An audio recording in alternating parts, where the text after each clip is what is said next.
Hola, ¿cómo están? Que la paz sea con vosotros. Continuamos con la serie Remedios Florales. Antes de seguir adelante te pido que te suscribas al canal. La problemática de la enfermedad crónica. Conferencia pronunciada en el Congreso Homeopático Internacional de 1927. En las más antiguas tradiciones de la historia de la medicina encontramos ya la prueba de que consciente o inconscientemente se conocía lo que hoy distinguimos como intoxicación intestinal, algo de lo que dan fe los remedios y medicamentos utilizados por los primeros médicos, remedios de los que una gran parte tenían un efecto purgante y estimulante de las secreciones biliares, con lo que se provocaba la limpieza del intestino. En los siglos de ejercicio de la ciencia médica se han ido experimentando los más diversos métodos, siempre por razones parecidas, e incluso hoy día gran parte del moderno tratamiento se basa en dietas y medicamentos especiales. Incluso la cirugía se sustenta en ideas similares. El conducto digestivo tiene que tener a la fuerza una gran importancia.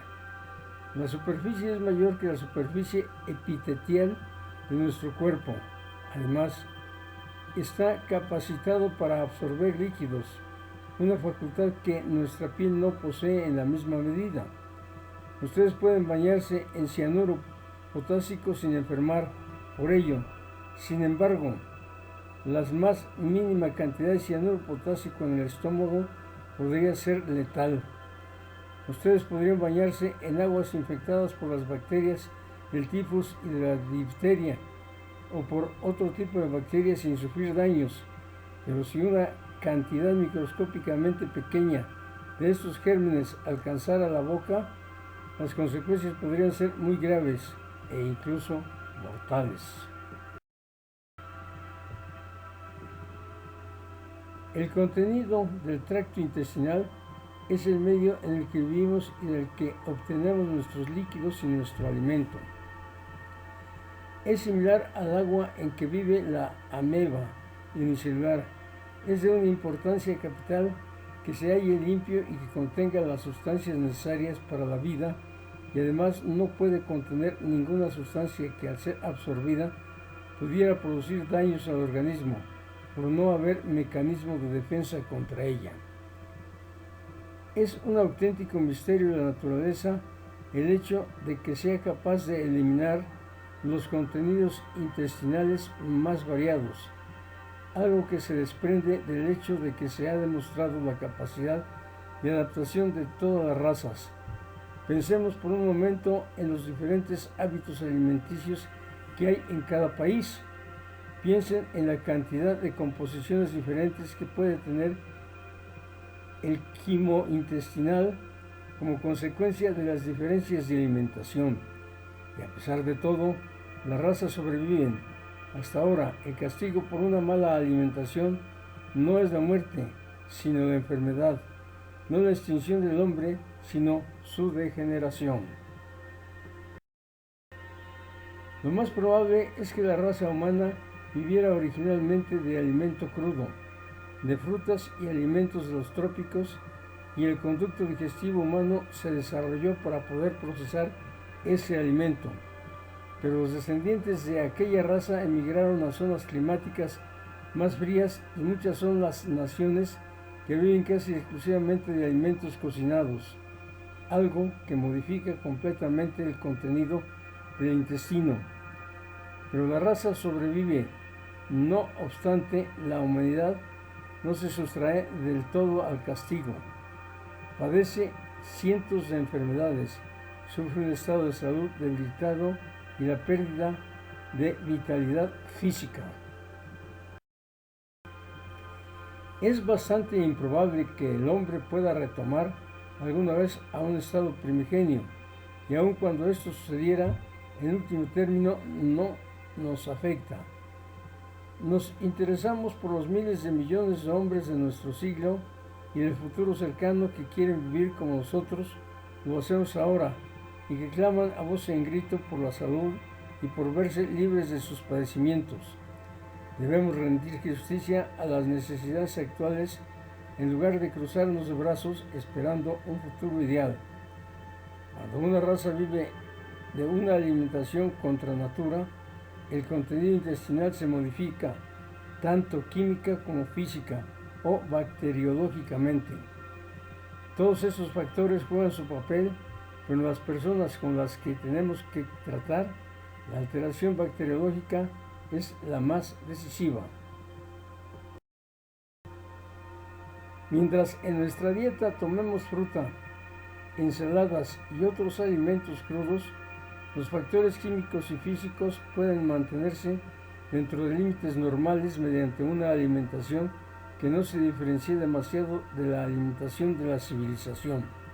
De esta forma, dentro de los límites de los hábitos alimenticios que son incompatibles con las posibilidades que ofrecen las economías domésticas y los restaurantes públicos, pueden evitarse modificaciones extremas del estado físico y químico normal.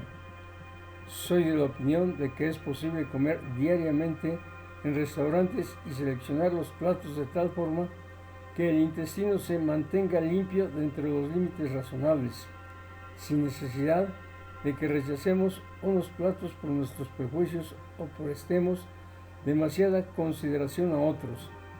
Pero, aunque esto sea posible, no se deduce de ello que este hábito alimenticio sea suficiente para curar la enfermedad.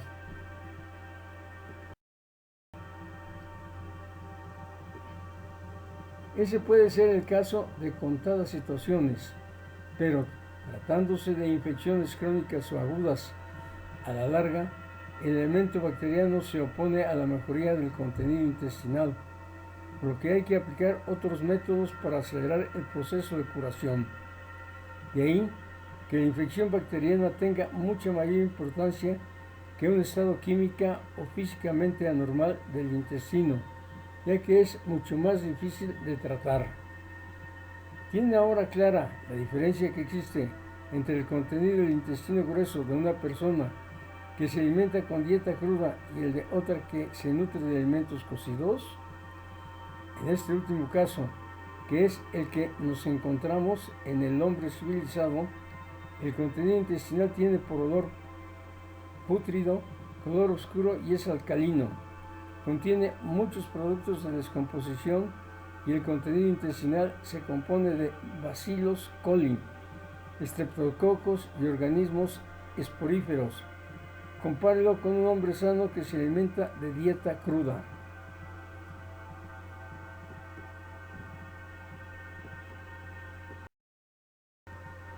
El contenido del intestino grueso es en ese caso inodoro y ácido.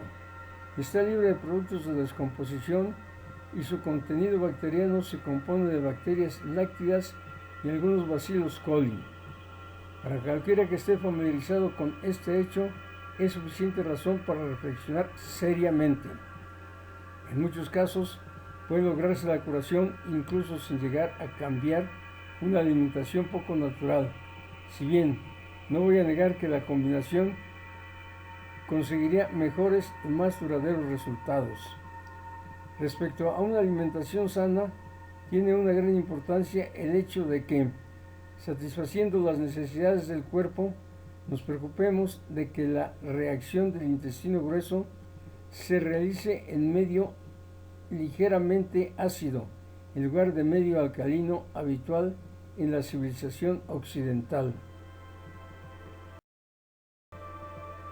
El ácido está relacionado con el crecimiento del bacilo, de la fermentación del ácido láctico, y este organismo necesita a su vez hidratos de carbono para poder multiplicarse.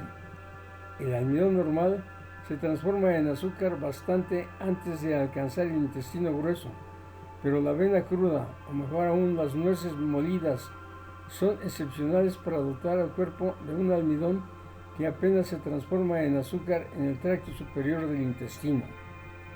No creo que se haya demostrado que el grupo de bacterias del que trata la presente conferencia sea la causa de la enfermedad, pero afirmo que estas bacterias de las que estoy hablando están presentes en todos los pacientes que se hayan ligados a la enfermedad crónica y que, utilizando los remedios que obtenemos de esas bacterias, tenemos un arma eficazísima para luchar contra todo tipo de enfermedad crónica. Quisiera dirigir ahora mi atención sobre la consideración que se les da a estos organismos cuando se detectan organismos que son un indicio de enfermedad potencial o ya existente y que se presentan en la gran mayoría de nuestros semejantes. Podemos preguntar, ¿por qué no es siempre posible demostrar la enfermedad si estas bacterias son tan perjudiciales? La respuesta es que su virulencia no se manifiesta de forma inmediata y que las personas que tienen buena salud pueden estar expuestas a estas sustancias nocivas durante años sin sentir ningún malestar evidente. Pero a medida que aumenta la edad y baja ese estrés físico permanente de tener que rechazar estos organismos u otras circunstancias que conducen al brote de la enfermedad, se hacen patentes las repercusiones dañinas e instantáneamente se debilitan las defensas corporales contra dichos gérmenes, manifestándose la enfermedad. La razón de todo ello es que normalmente el hundimiento de las defensas no se produce ante la mediana edad, cuando empuja la siguiente generación y cuando la resistencia contra estos organismos no tiene una fuerza específicamente activa. Pues es frecuente comprobar que la naturaleza, si bien es muy cuidadosa en todo, a menudo se despreocupa cuando se trata de una vida aislada. De manera similar, el largo periodo de incubación de la tuberculosis llevó a la creencia mantenida durante muchos años de que no era una enfermedad contagiosa. Los gérmenes de los que estoy hablando son las bacterias gram negativas del grupo coli, del tifus. Lo importante de todo ello es que no están capacitados para producir la fermentación del ácido láctico, lo que las diferencia del bacilo coli. No son patógenas en el sentido habitual del término, como los agentes patógenos del tifus o la disentería, y en el pasado se les solía considerar poco importantes. No son exactamente idénticos, pero están muy emparentados con estos organismos y pertenecen a su mismo grupo. Probablemente su número sea inconmensurablemente elevado, tal vez infinito. Es posible estudiar ciertos de estos gérmenes sin encontrar dos especies idénticas.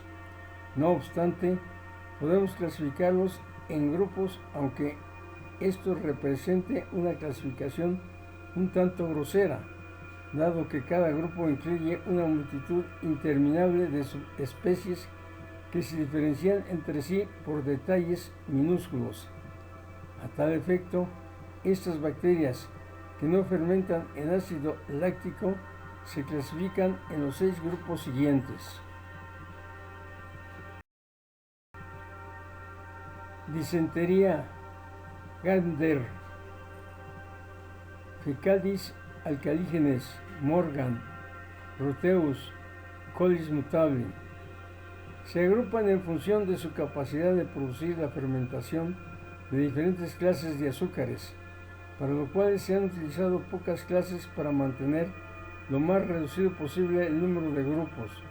Cuando se utiliza una vacuna autógena, carece de importancia para el tratamiento definir con precisión el organismo, y el organismo polivalente se extiende por un amplio espectro que contiene muchos representantes de cada subgrupo.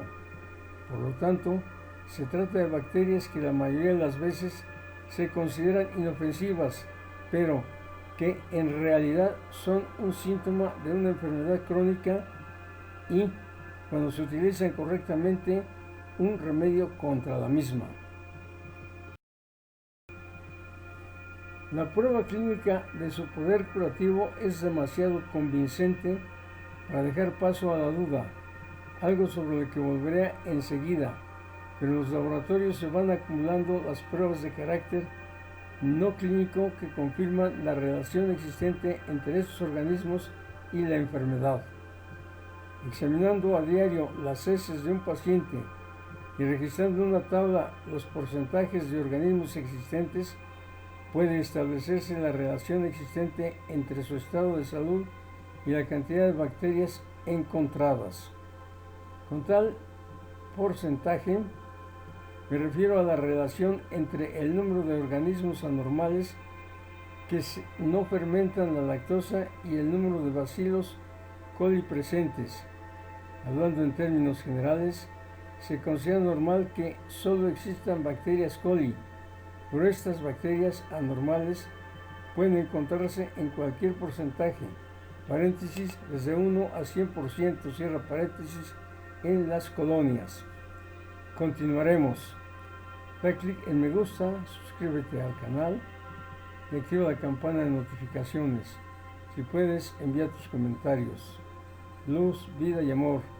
Hasta nuestro próximo encuentro. Dios te guarde en la palma de su mano. Namaste.